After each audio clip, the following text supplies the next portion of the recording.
Good morning, folks. How are you all doing today? I'm smoking my GBD with a tiny bit of Wall Street from Kevin Green. I still had left. I was surprised. I thought it was all gone, but tucked back in there was a little bit of it. And it's smoking like a charm. One of my favorite tobaccos.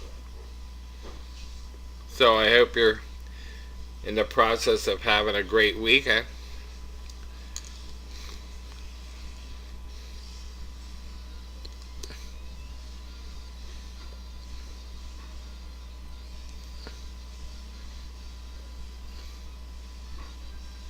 Mine's coming along pretty good. Now, this pipe I showed before, so just the one I happened to pick up today. What I like about this pipe is it has a nice balance to it.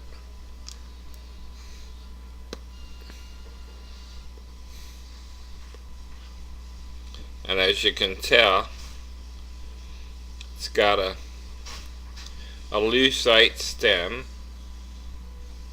Try to keep it clean, but stuff builds up there. You gotta really be diligent. But you'll notice that the stem is pretty much as long as the shank. That's why I kind of liked it, gave it a kind of neat look. Now GBDs out there, a lot of them are with lucite stems. If you're a clencher like me, this thing's indestructible. I'm clenching just as hard as I can, and there's not even a little spot. None whatsoever. So it's a good one for a stem biter or clencher like me. You know, when you get mad at something, you just clench down on the pipe and it dissipates some energy.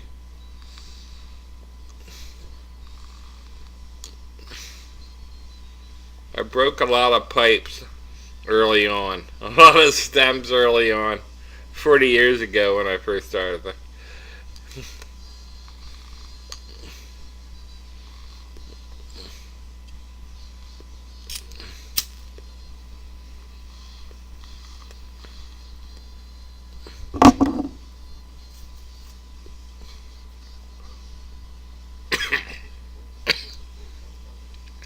Excuse me.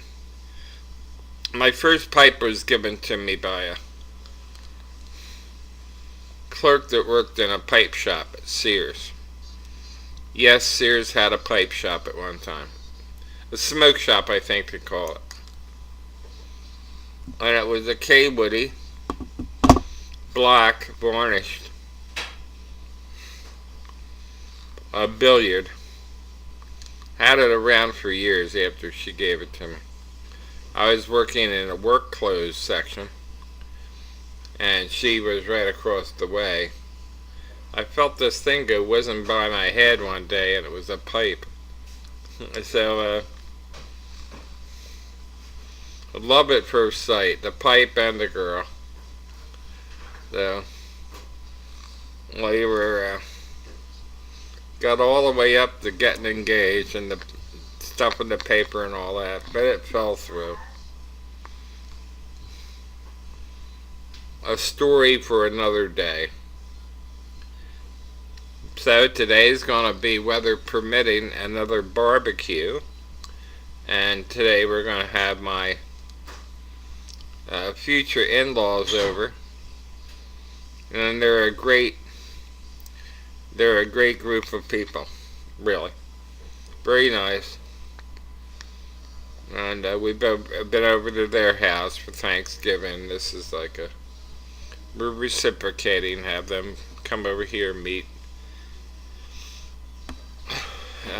us and the house and all that. Get to know the lay of the land, as it were.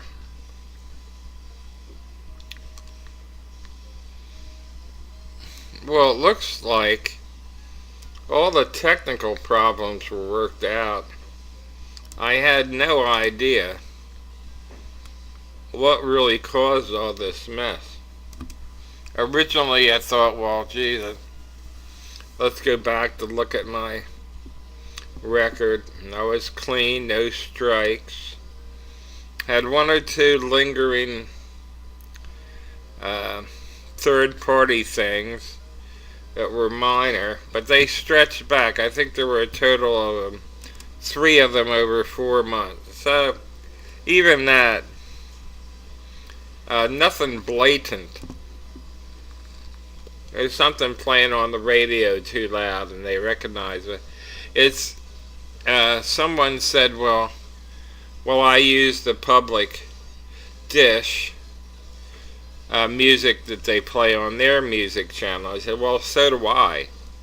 And they picked that up too, if it's distinctive enough and loud enough. So now you can play your channel on the TV as background, and if they think it's third party, they'll tell you. So that's not really the reason, because I haven't played a CD in months.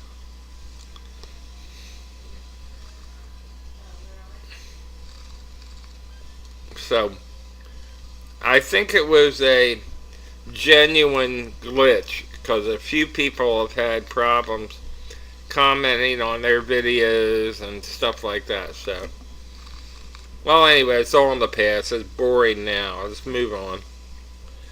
And I'm enjoying this pipe, Paul.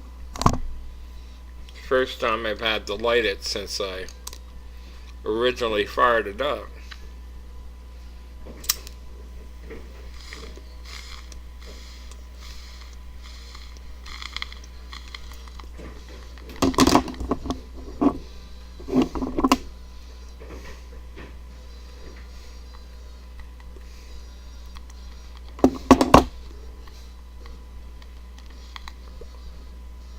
Real nice as Wall Street. Thank you, Kevin, again for that mother load of a variety of tobaccos and the pipe that you sent me, and even the stem polish. That was quite a haul, and to this day, I thank you again.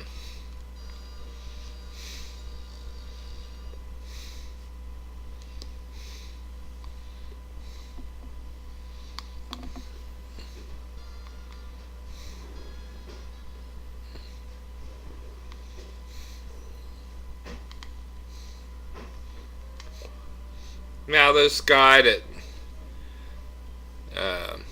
gave all these secrets away and is now charged with espionage, why couldn't he give secrets away of who's on YouTube? The actual administrators, not the founders, but the guys that have the daily operations of YouTube that sit on there, and let us know their names, and just for fun, so we know all the inner secrets of YouTube. Wouldn't that be fun? Because we don't know who these people are. Who? That's my lovely daughter, which is going to go over here and say hi. Come on now. I went a little crazy. The liquor store. Spent $60 I guess not. We just brought in goodies for the barbecue today.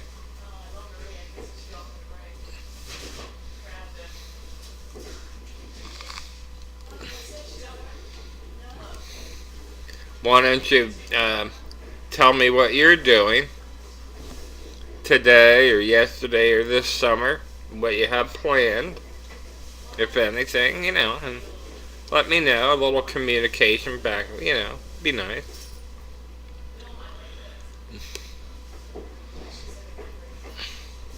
If you want, you can PM me what kind of work you're in, and just make it a little more interesting, who we're talking to. You're talking to me. I'll, give you a little background of my life story, and to drop me a PM. That'd be fun.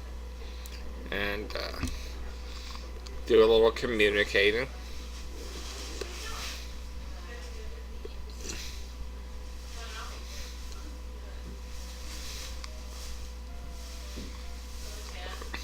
Interestingly enough, I was watching one of these Life in the ER, i.e. the emergency room, and you could tell it was all staged, dramatized, however you want to.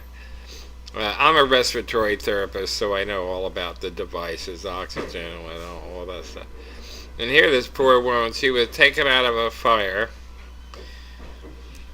and they thought she was going to have a heart attack or having a heart attack, but here she had a very strange disease, sort of MUFON's disease, where a valve was replaced, and then she was dissecting, and emergency surgery was required, but the oxygen bag, and you've seen these green things on her face, was completely collapsed, and she was sucking her own air, because it was a style of it's called a non-rebreather bag, where when you blow out, these little flaps go out, and then when you suck in, it's the air of the bag. It's actually a bag attached to this mitt. Well, the thing was collapsed. There's no airflow. And if anything, she was asphyxiating. It was so funny because you don't, number one, if it was a dramatic, a fake thing, well, then you couldn't prescribe oxygen and have the bag filled. But what you could do would be, you could you could have compressed air to make it look like you were breathing through an oxygen bag, but the woman would have been dead in actuality if she had breathed her own air for any length of time without a supply of oxygen. Well, anyway, I thought that was kind of funny.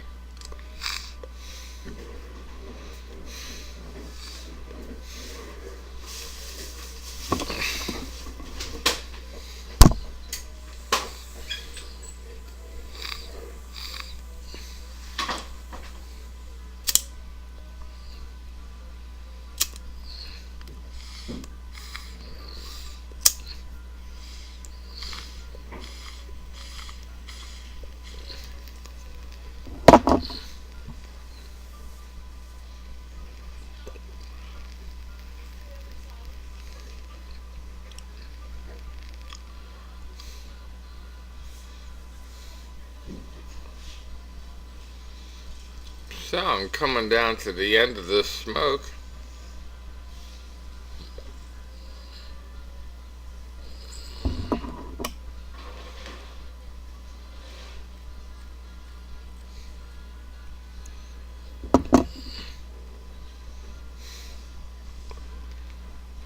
It's been said that the pickaxe style of pipe with that little apex down at the bottom is good for the end of a smoke, because when you're tamping the tobacco down, you get like one last little shot of, it's sort of like an espresso bit of tobacco. So we're coming past the 14-minute mark to about 14 and a half minutes. So to prevent me from going over, I'm going to sign off. So happy smoking.